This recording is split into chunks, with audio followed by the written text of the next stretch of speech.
Good morning. Well, today's show is about the parties.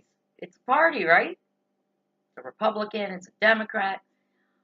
When the actor Gary Busey was asked, is he a Democrat or a Republican? I loved his answer. He said, you know what? I don't really go that way. I'm not either one. He said, because they're all so miserable. I thought parties were supposed to be fun. And I can't tell you how much I agree with that sentiment. Most of you in the last 3 seasons of this show, we're on our third season, have assumed that I am a diehard Democrat, a liberal. I've been called a liberal bitch, a left-wing nutcase. And for most of my adult life, you would have been correct until recently. Since I started doing this show, some of the shows I have done, I have gotten comments from different viewers saying, you sound like a Republican right now. But the funny thing is, I don't like labels. And it's really hard right now if you only have these two choices, Democrat or Republican. And I will say to you today on this show, I promised you all a big announcement. I will no longer, nor will I ever again, just walk into a voting booth and hit Democrat. That's too easy. It's too easy because over the past 2 years, and even before then, I have kind of had a Reagan-esque moment. Remember when Reagan said, I didn't leave the Democratic Party, they left me? Well, that's how I'm starting to feel. Now, I'm going to tell you this. I'm not a Republican either. And sadly, that would leave you to say, well, you're an independent. And I think technically we should all be independent. We should get rid of this donkeys and elephants and Republicans and Democrats. And you want to talk about a wall. Here's what's going on in our country today and what has been going on over the past several weeks. The Democrats will say anything and promise anything to take power, to take over power of the Senate from the Republicans. And the Republicans will say and promise anything to retain power that they have right now. Now that to me says they're both lying. And at the end of the day, you want to talk about a wall? The wall on the southern border? Let's talk about the wall. You've got a wall right here. On this side, Democrats. On this side, Republicans. And the problem right now, and even during Obama's presidency, the problem is no Democrat will break through that wall to shake hands with a Republican and compromise for the good of the American people. And no Republican will break through the wall to shake hands with a Democrat and compromise to do what's good for all the American people. This is our problem in this country, people. Now, I will tell you one American, a good man, Senator John McCain, he was willing to break through that wall. He was willing to compromise, and he was vilified for it.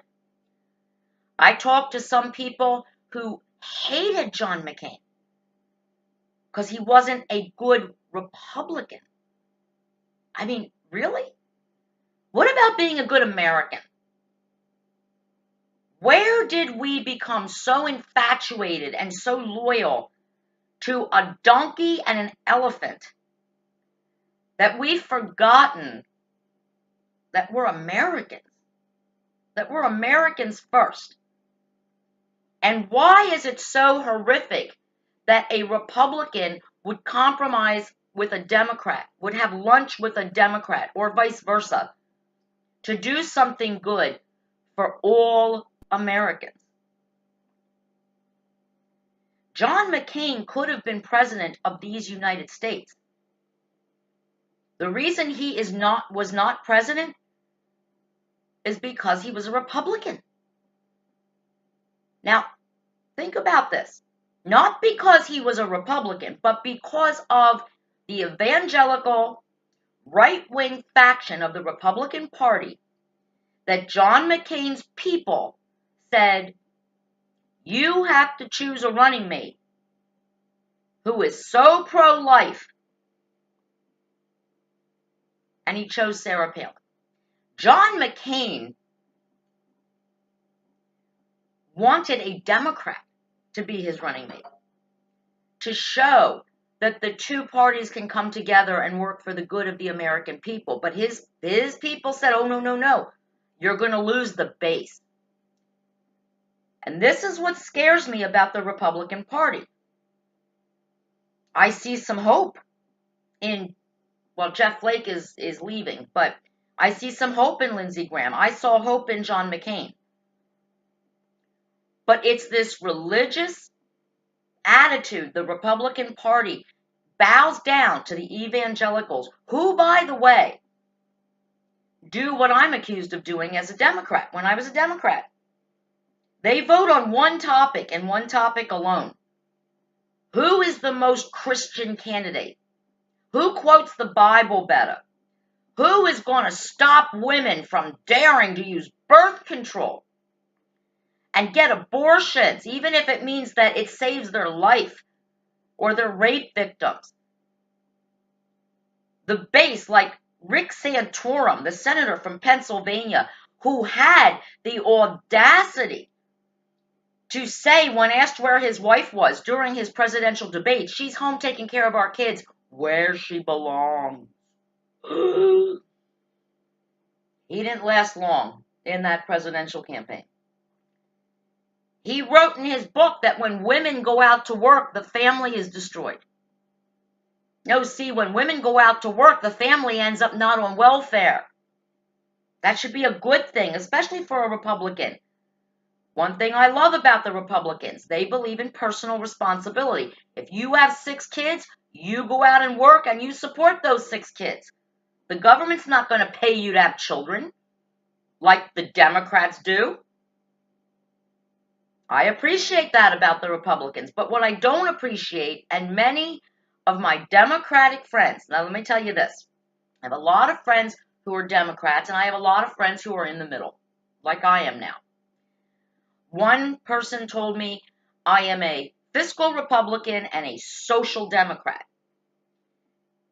And for the last many, many years, I have voted on the same topic that many Republicans vote on. Women's rights over their reproductive organs, and the LGBT community being treated like the American citizens they are. And the Republicans vote the opposite. They vote against women's reproductive rights and against the LGBTQ community. And that bothers me. It really does. But somebody made a comment, and they didn't mean it this way, but I took it that way, when I was talking about voting. And I say, well, now it's time for me to vote for the candidate who is most going to make my life better. Because, see, I'm not into all that it takes a village bullshit that Clinton does and Obama did. See, I'm not a member of a village. I have a household. I have a family. My family, Jason, my husband, and our dog, Savannah, that's my village. And that is what I care about. And that is how I am going to start voting. Who is going to make our lives better? The comment that was made when I said that was, oh no, you should vote for the candidate who's going to make everybody's life better. Here's the problem, because I've done that. I have voted for Democrats because I love my LGBTQ family and friends. I have done that because at one point I was a woman who could get pregnant, and I wanted to make sure I had birth control, and if God forbid my birth control failed, I could get an abortion because I never wanted kids. That's how I voted. Here's the problem. When I voted Democrat, what ended up happening was, oh yeah, I might have voted for the good of a lot of people that I don't even know. But what ended up happening is my husband and I had to pay for it through our taxes. What the Democrats, they kind of talk out of both sides of their mouth. And I think some of you will definitely agree with me on this, even if you're a Democrat. On one hand, they say every woman should be able to have birth control, no matter if her boss likes it, no matter if her priest likes it. It should be affordable and available. And every woman should be able to terminate her pregnancy if she's raped, especially if her life is in danger. Abortion should be available, affordable, and of course rare. Everybody agrees that abortion is not birth control. But then you got people on the Republican side who are going one step further, and now they're calling birth control abortion, and they're saying that a boss can deny his employees birth control in their health care plan. That's going too far. Rick Santorum made the comment, well, what if your daughter was raped and got pregnant? Rick Santorum said, I would see it as a blessing coming from a tragedy. My God. Can you imagine being Rick Santorum's daughter right now, knowing that your father values your uterus more than the emotional, the stigma, the horrific thing that would be birthing your rapist's child? Going to Christmas dinner at your rapist's parents' house so they can see their grandchild? That was a horrible thing to say. It was horrible to degrade his wife by saying she's home taking care of our kids where she belongs. That's degrading. And that's why some people on the Republican side scare the shit out of me. Because that's truly what some of them think. When I watch a presidential debate, when I watch any debate, when I hear a candidate speak, I don't want to hear the Bible being quoted. I don't want to be preached at. Okay? This is my problem with the Republican Party. Okay? I do not want to do that. If I want to go to church, I'll go to church. But we have separation of church and state in this country, folks. And atheists vote, and Muslims vote, and Jewish people vote. And unlike what some in the Republican Party, I'm saying some, this is not an all-white male Christian country. We have many people in this country who are not Christians, and they vote. And we have many people in this country who Christians have kicked to the curb, like members of the LGBTQ community, or women who choose to use birth control, and their church tells them they're going against the church rules. Or a woman who chooses to marry a Jew, a Christian marrying a Jew. Well, you're out of the church. We don't allow Christians to marry Jews in our church. This is all bullshit. And this is the bullshit that stops intelligent people from switching over to a party that actually financially benefits us. Since Donald Trump has been president, we're paying less taxes. Because here's how the Democrats feel. Like I said, they talk out of both sides of their mouth. They say, well, we want women to choose if they want children. But then they bribe women to have children. You know what I'm talking about, what I always talk about when I get pissed off at the Democrats. The welfare, the food stamps, taking my cigarette taxes and giving it to people who have kids and can't afford to take them to the doctor. The Democrats say, how dare you, Paula Luciano, not procreate? While on the other side of the spectrum, they're fighting for women to do what I did, have birth control, choose not to be mommies. And then they're like telling mommies, well, it's okay. You have those babies. We'll make Paula and Jason pay for it. We'll make anybody who dared not procreate, we'll make them go out to work every day so you don't have to. What? I mean, my mom went out to work every day and she was a single mom. My in-laws went out to work every day. No, they didn't take their neighbors' money to raise their kids.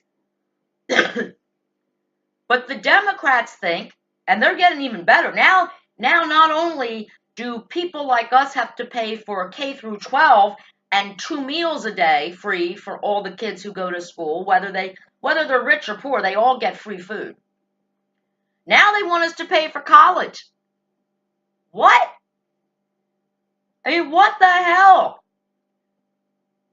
Are these kids that I'm paying to feed, clothe, house, get medical care, get dental care, have free cell phones, free internet, are they going to take care of me when I decide to retire? Because the Democrats gave all my Social Security to their lazy ass mothers, who the only thing they knew how to do was spread their legs twice or 4 or 5 times. But they spread their legs to get pregnant and they spread them to give birth. And then they sit on their sofas all day. Yeah, they change diapers and they feed their kids. Well, they feed their kids with my money. I mean, seriously. The Democrats want to take my money and punish me for marrying a man who agreed with me. We didn't want kids. Marrying a man who I helped by working 3 jobs to become successful. We're getting punished for that by the Democrats. The Republicans want to reward us. And I appreciate that very much. Thank you, Republicans. So you see my conundrum. Now we have this issue with race. And don't even start. There is not one racist bone in my body, but there is also one thing I am never going to do. I'm not going to apologize for slavery. Because I never owned a slave. My parents never owned slaves. My grandparents never owned slaves. My great-great-great-great-grandparents were born in freaking Greece. They never owned slaves. I don't owe anybody no apology. Just like because I'm not a Nazi and I'm not German and I wasn't alive during World War, I don't owe the Jews an apology for the Holocaust. I feel bad about it, but I don't owe anybody an apology. But here's the problem. You've got these celebrities coming out, mostly Democrats, to support people. And here's my question. Does Oprah now live in Georgia? Please, I'm not being racist here, but does Oprah live in Georgia? Would Oprah have come to Georgia and gone door to door knocking on people's doors if the governor, the candidate for governor for Georgia, was not an African American woman? Would she? I don't think so. Okay? Here's the thing. Obama comes out. And again, he is supporting an African American candidate. But no one's going to say that Oprah and Obama are racist. Right? But would they have come out to support a white candidate? How many people voted for Obama not because they agreed with his policy, but because they wanted to see the first black president of the United States? Think about that. Think about how people vote. I mean, this is election day, folks. It's important. Hillary Clinton gambled and lost. She thought that because she was a woman, women would vote for her. And guess what? Not enough did. It didn't work just being a woman. Because women were smarter. And I appreciate that actually now, looking back on it. I was angry at the time, but now I appreciate the fact that some women said, you know what, I'd love to see a woman president, just not this woman. And that's fair. It's really fair. I voted for Obama twice, and he disappointed me. I didn't vote for him because he was black. I voted for him because of Obamacare, and that's going to be a show for later on. I'm working on a show about Obamacare and its horrific failure. But the bottom line is, I admitted my mistake and said, you know what? Now I really have to start looking at these people not by party, not saying, well, that's a Democrat, they get my vote. That's a Republican, they get my vote. I actually have to go to school. I have to do my homework. I have to know who the hell I'm voting for. So again, I will never, ever just hit Democrat in order to get out of the voting booth in 2 seconds. Voting shouldn't be easy. Voting should be something you do with your conscience. You have to look in your mirror every day. And the mistake I've made as an adult was voting on 2 topics, LGBTQ and women's reproductive rights. And yet, to be very honest, if I'm going to be a selfish voter, which I have decided I am now going to be, neither one of those topics really affects me and my village, my husband and my dog. Will I ever stop fighting against discrimination of the LGBTQ community? Hell no. I will fight every discrimination case. I will fight it to the death. Will I ever stop fighting for women to continue to keep their reproductive rights? Never will I stop fighting for you. But I can no longer vote simply because of you. Because I have to vote for the candidate who's going to keep my family safe, who's going to keep my retirement safe, who's going to keep my financial life safe, who's going to give me more of the money that we worked so hard to earn. We want more of it in our pockets and not in strangers' pockets to raise children we're never going to meet and who definitely are not going to be taking care of us in our old age. And they probably won't even be taking care of their parents, which is a damn shame. Their parents are going to be taking care of them. You all know most kids today, most adult children live in their parents' basements. So at the end of the day, I am not a Republican and I am not a Democrat. And because we don't have decent candidates in the independent realm, we never get to hear them debate. We never get to see any ads for them because they don't have any money. Because they want us to be all in this one little group, Republican or Democrat. And I don't want to be in a group. I don't want to be part of a party that is no fun. I don't. Excuse the noise, they're cleaning the streets. I want to be a voter who votes with intelligence, with knowledge of who I am voting for. And as long as I have the knowledge, even if they fool me, then I really didn't do anything wrong. They did. But if I vote for someone because they have a D next to their name or an R next to their name, then shame on me. Because I'm voting for the wrong reason. I'm voting party instead of country. And I'm voting party instead of my own village, my beautiful family that I worked hard to create and that I want to thrive. I don't want my neighbor's money. I don't want government supporting me. What I want is more of the money that we work hard to earn in our bank accounts, in our IRA, in our 401k, not in a stranger's bank account, not on a stranger's table, not in a stranger's living room with a big screen TV and a nice cable box that I paid for.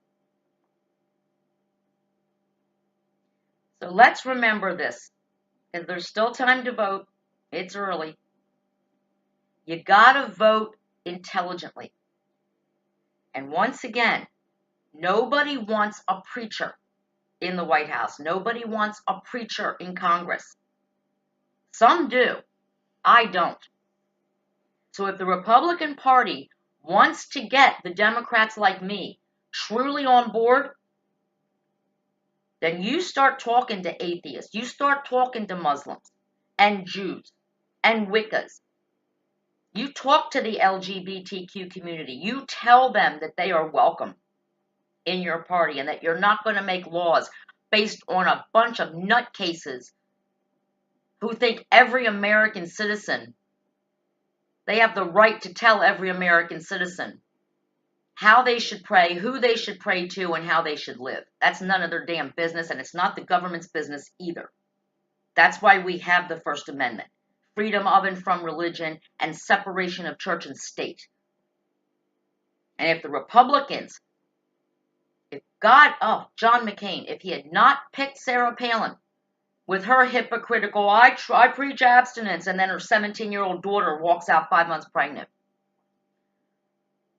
Oh, she's getting married. Yeah, that lasted as long as the campaign. I'm sorry. I don't vote for hypocrites.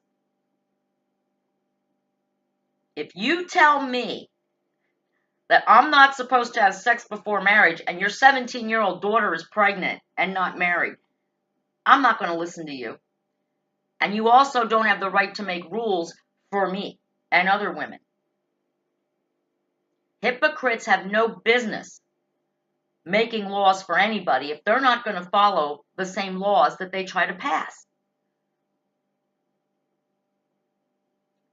Republicans have great financial vision.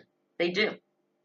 They want lower taxes, less government, unless it involves women's reproductive organs and who you decide to fall in love with and marry. They think they have a right to decide that for you. They don't. Democrats believe that everybody's welcome at the table, but that they like the people who have babies better. And they're going to punish those of us who don't, or who have already raised our children, and now they get to double dip and come back and let those who have already raised their children continue to pay for strangers' children through real estate taxes and all kinds of other things. It's a shame. And once again, we have to look at it. Democrats, Republicans, wall. If only we could destroy that wall. Congress, take down that wall. Introduce yourself to the opposing party. Start having some fun. Start making life better for every American. Because that's who you work for. We pay your salaries. We pay for your many breaks and vacations that you take. We pay for all of it. We pay for your health care, dudes. How about you start working for all of us? And stop worrying about what God we worship, what we want to do personally in our doctor's offices with our uteruses, who we want to fall in love with, who we want to marry. Don't you have better things to do? Political Paula, out.